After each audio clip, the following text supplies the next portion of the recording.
Bonjour à tous et bienvenue dans cette interview matinale. Et je suis avec Patrick Meng, qui est président de l'association qui s'occupe du parc animalier du Sud Gironde.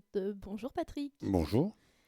Alors, du coup, pour cette interview, j'avais envie de parler de ce parc animalier dont j'ai entendu parler il n'y a pas si longtemps. Et donc, est-ce que vous pourriez nous donner des infos? C'est quoi ce parc animalier? Il se situe où? Qu'est-ce que vous faites? Alors, ce parc animalier, en fait, c'est un sanctuaire refuge à la base. On l'a appelé parc animalier parce qu'on organise des visites pendant l'été qui sont à but pédagogique et éducatif. Mais à la base, c'est un sanctuaire refuge qui récupère des animaux, de la faune sauvage, des animaux de rente. Alors, les animaux de rente, c'est les ovins, les bovins et les caprins, et ainsi que des animaux domestiques. Donc tous ces animaux sont récupérés de différentes façons. Il y a de la saisie judiciaire, il y a de la maltraitance, il y a de l'abandon, il y a de la divagation, etc. Et nous avons à peu près 300 animaux. D'accord. Et en fait, quand vous dites animaux de la faune sauvage, ça peut être, par exemple, là j'ai un visuel, ça peut être des cerfs. Est-ce que vous avez des animaux un peu plus exotiques? Tout à fait. Alors on a des cervidés, effectivement. On a un émeu, on a des wallabies, on a quelques animaux.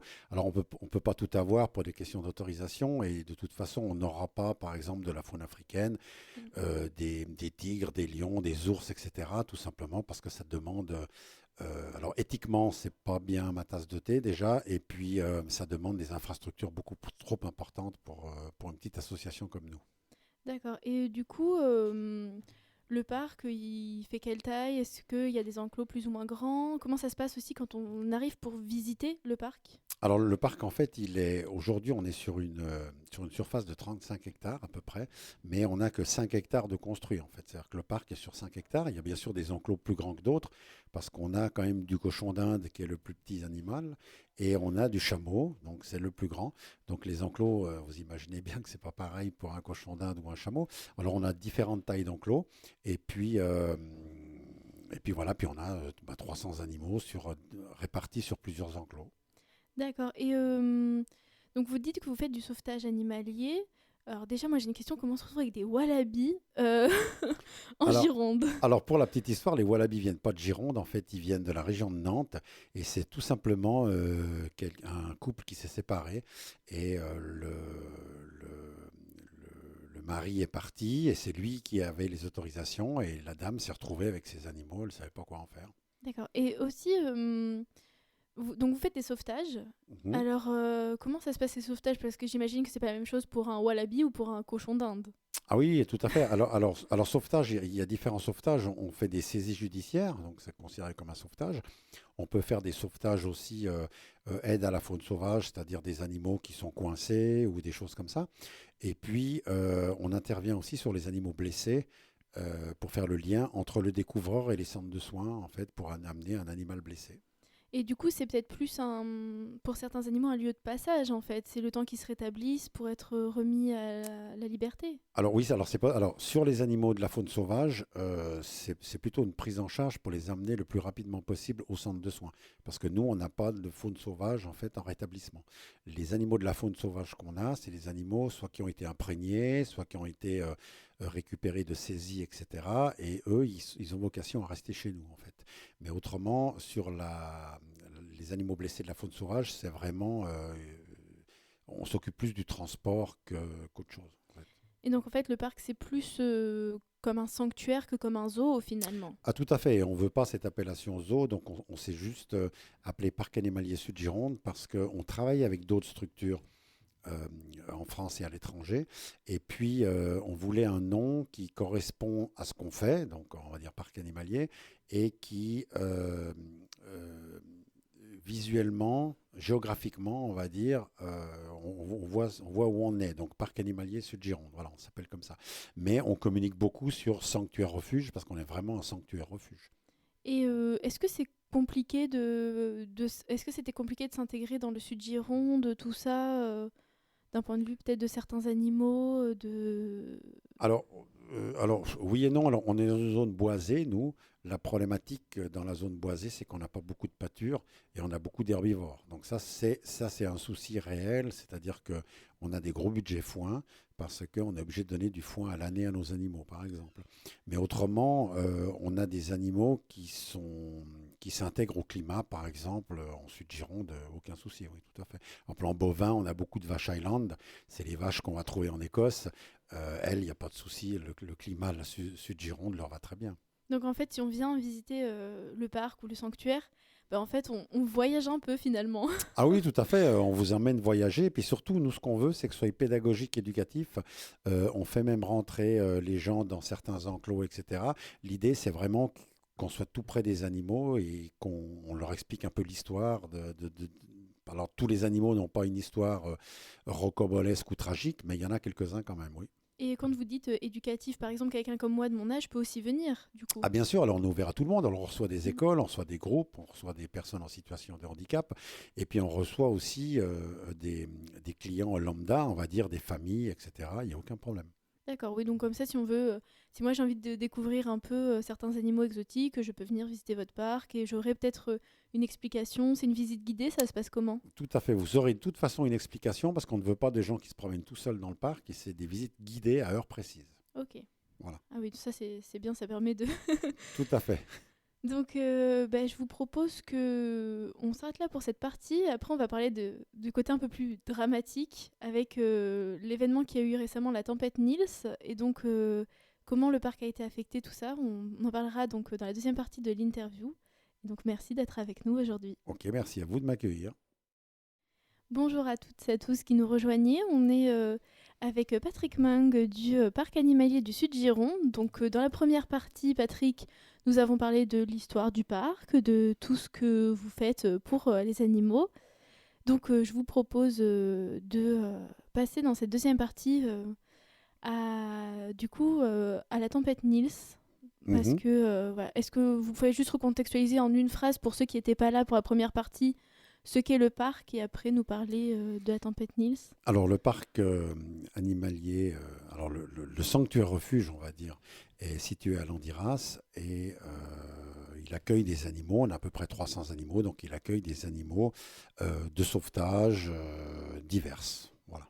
D'accord. Et donc, la tempête Niels, Hum, l'élément plus compliqué de cette histoire oui. finalement. Et c'est pourquoi vous êtes un peu là. Qu'est-ce qui s'est passé? Est-ce qu'il y a eu des ravages dans votre parc? Est-ce qu'il y a eu des animaux de toucher, des infrastructures de toucher? Alors cette fameuse tempête, elle est arrivée aussi vite qu'elle est partie. Tout le monde avait été averti, mais je crois que on a tous été étonnés de la violence de cette tempête.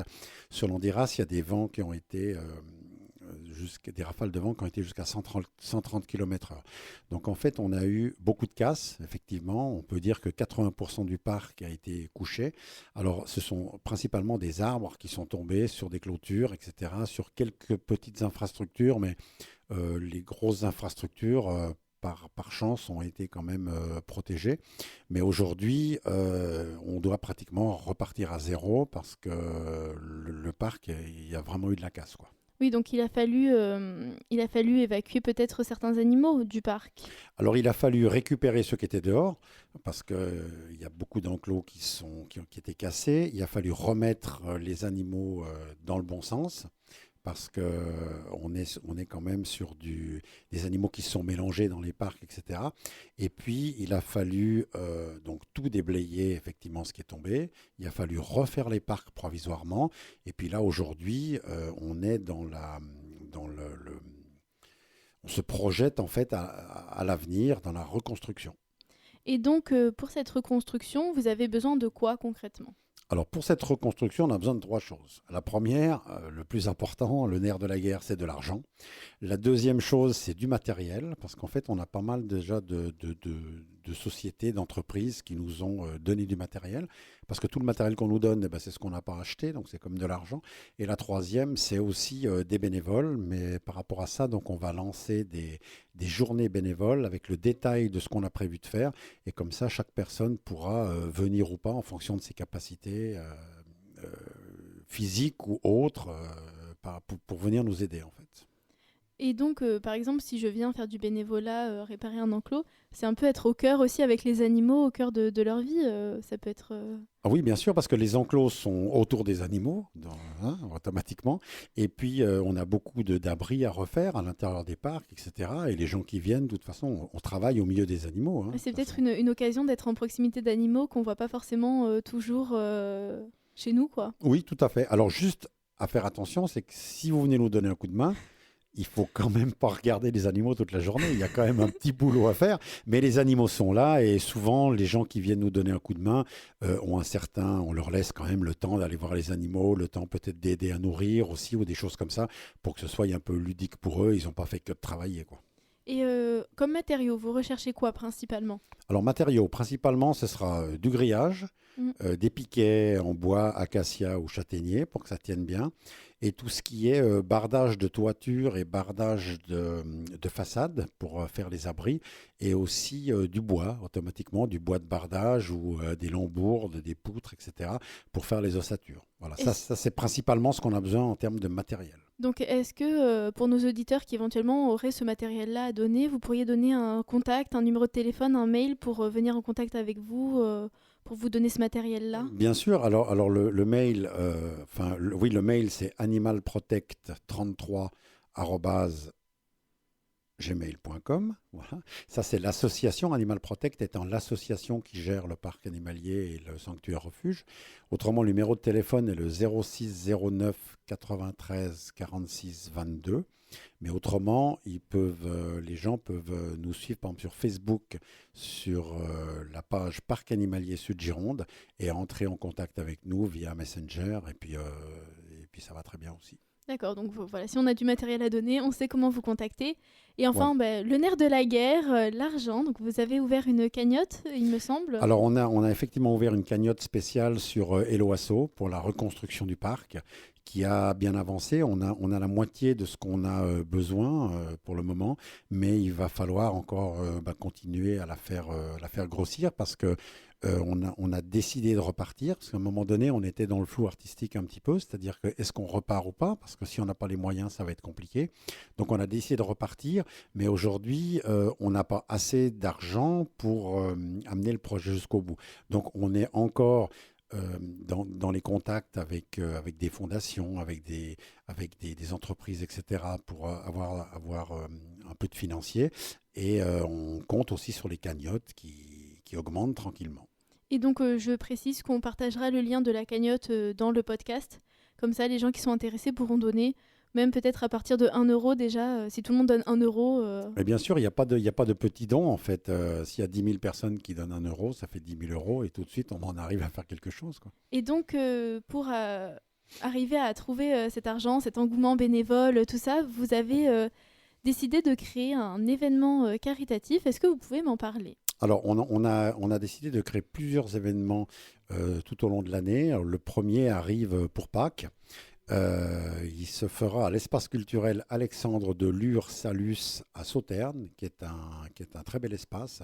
Et c'est un photographe bien connu dans la région qui s'appelle Bastien Campistron, un photographe animalier qui fait une exposition. Alors, ce sera une exposition vente parce que les gens pourront acheter des photographies au profit du parc animalier Sud-Gironde, donc du sanctuaire refuge. Et donc ça se passera le samedi et dimanche 4 et 5 avril, donc pour Pâques, entre 10h et 18h. Par contre, je vous invite à venir tous au vernissage qui aura lieu le vendredi 3 avril à partir de 18h. Parce qu'en plus d'avoir un petit apéro, il y a un petit concert de Orville Grant à partir de à peu près 19h. On aura de la musique très rock. D'accord. Eh bien, merci beaucoup en tout cas, et j'espère que vous aurez du monde et que vous aurez du soutien. Si je peux faire ma petite part en vous mettant un peu en lumière, ben Eh ben, un grand merci à REM et puis à toi personnellement. Eh ben, merci à vous d'être venu, et j'espère que vous arriverez à vous reconstruire et à nous montrer tous ces beaux animaux, et je viendrai vous voir lors d'une visite guidée avec joie. Eh ben, super, à bientôt. Au revoir. Merci.